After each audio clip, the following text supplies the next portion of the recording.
se preocupaba por estudiar, por enseñar el evangelio de la salvación. ¿Eh?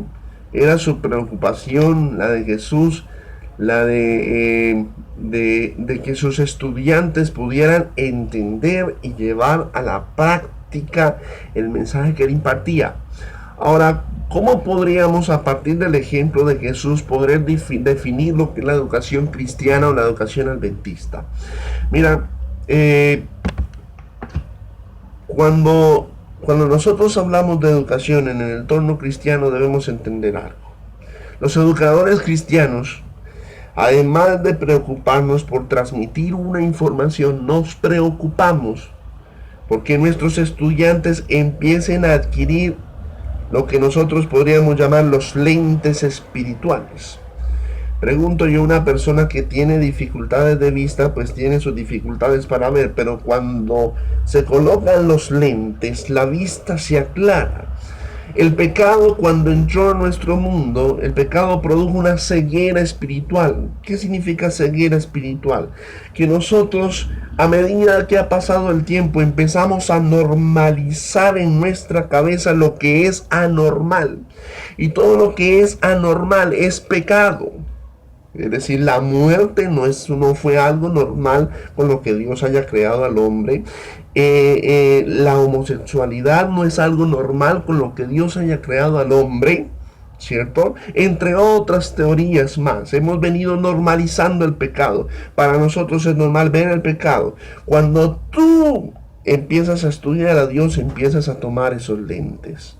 Y cuando tú tomas esos lentes, vas a ver otra realidad del mundo. Vas a ver que para lo que el mundo es correcto hacerlo, para el mundo, para Dios no está bien. En otras maneras, en otras palabras, la educación cristiana consiste en vivir, pensar y actuar como Jesús lo haría. Esa es la realidad cristiana. Ese es el foco principal de la educación cristiana.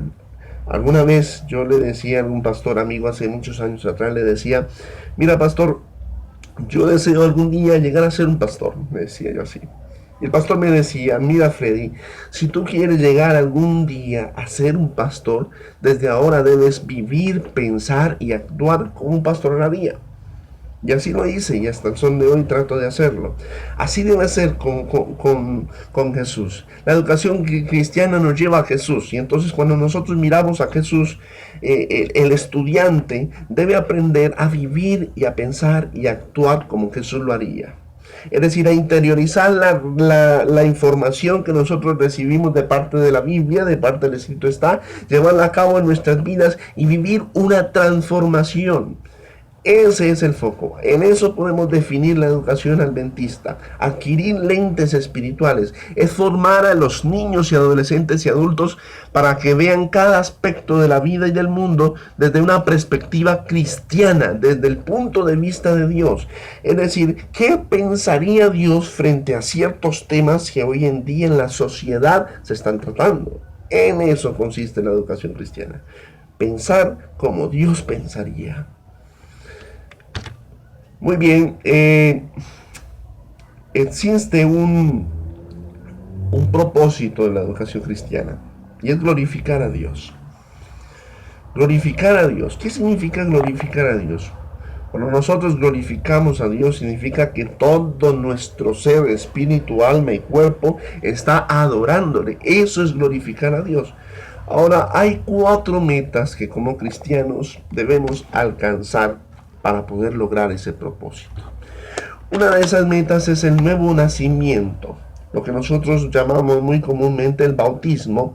La palabra bautismo es al griego bautitze, y bautitze indica un sumergimiento total de la persona en el agua y un nacimiento de esa persona para una nueva vida. Y hay un texto claro en San Juan capítulo 3. En San Juan capítulo 3 yo creo que es la entrevista más clara, la que tuvo Jesús y Nicodemo, es la entrevista más clara que demuestra la actual situación de la sociedad hoy en día. Y yo quiero que leamos allí porque hay varios puntos que sacar. San Juan capítulo 3. Ya encontramos a San Juan, se me estaba perdiendo San Juan, ya casi lo encuentro. Ok. San Juan 3. Muy bien, allí está hablando Jesús con Nicodemo en una noche. Dice, había un hombre en los fariseos que se llamaba Nicodemo, dignatario de los judíos. Es decir, no estaba hablando aquí Jesús con cualquier tipo de ser humano, estaba hablando con un hombre estudioso, porque era un dignatario de los judíos, era un fariseo, y los fariseos eran curiosamente muy estudiosos de las Sagradas Escrituras. Pero podrían ser muy estudiosos y tener mucha información, pero sucedía algo con Nicodemo. Este vino a Jesús de noche y le dijo, Rabí. Mira, un estudioso está reconociendo a Jesús como el gran maestro. Sabemos que has venido de Dios como maestro, porque nadie puede hacer estas señales que tú haces. Estoy hablando de San Juan capítulo 3, verso 2. Si no está Dios con él. Y él le respondió, Jesús le respondió, de cierto te digo que el que no nace de nuevo no puede ver el reino de Dios. Pero es impresionante porque Nicodemo, aún con todos sus estudios, con toda su academia, no entendió lo que Jesús le quería decir. Nicodemo le preguntó, ¿cómo puede un hombre nacer siendo viejo? ¿Puede acaso entrar por segunda vez en el vientre de su madre y nacer? Nicodemo no entendió. Con toda la academia que él tenía, Nicodemo no entendía lo que Dios le estaba diciendo. Entonces Jesús tuvo que nuevamente responder y le dijo, de cierto te digo, que el que no nace de agua y del Espíritu no puede entrar en el reino de Dios. Lo que nace de la carne, carne es, y lo que nace del Espíritu, Espíritu es. Qué impresionante, ¿no? Aquí está diciendo, ya les dije que la nueva vida significa el bautismo. El bautismo no solamente es una parte de agua, sino también viene el Espíritu Santo. Después de que tú te bautizas, desciende sobre ti el Espíritu Santo cuando hay un bautismo verdadero, y el bautismo produce la transformación. Entonces, Jesús le estaba hablando aquí a un hombre estudioso. Mira, la sociedad de hoy en día ha caído en el peligro de la autosuficiencia, porque hoy en día nos creemos muy inteligentes, nos creemos los sabelotodos, nos creemos los que más sabemos, nos creemos que tenemos muchas teorías y doctores, PhD, esto, profesionales, y nos creemos lo máximo que más sabemos. Pero es impresionante que el mundo no ha comprendido el mensaje